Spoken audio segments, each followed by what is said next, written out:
এই দেখুন, এইটি হলো আমার গ্রামের বাড়ি। আর এই গ্রামের বাড়ির মন্দির, মন্দিরের পিছনে রয়েছে বাড়িটি। এইটি আমার গ্রামের বাড়ি।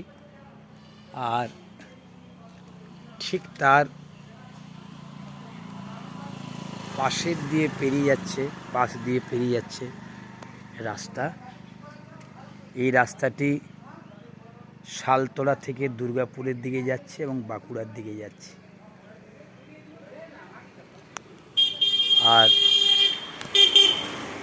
ওই যে ট্রাক্টর দাঁড়িয়ে আছে বা ওই যে জায়গাগুলো, ওই রাস্তা দিয়ে মূল গ্রামের মধ্যে প্রবেশ করা হচ্ছে।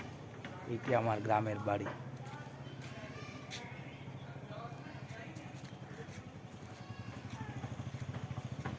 এগুলো সব গ্রামের বাড়ির মন্দির।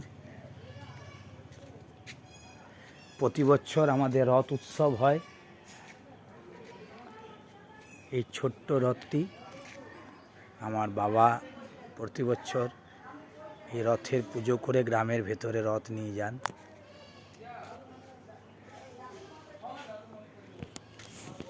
পিছন দিকে রয়েছে আমাদের বাড়ি।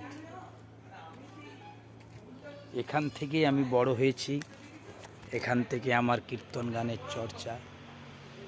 বর্তমানে হয়তো আমি শালতলাতে বেশি সময় কাটাই, কিন্তু এই বাড়িটি হচ্ছে আমার প্রাণ। তখন এই দোতলা বাড়ি ছিল না, একটা মাটির বাড়ি ছিল, খড়ের চালা, বাঁশের বেড়া। যাই হোক,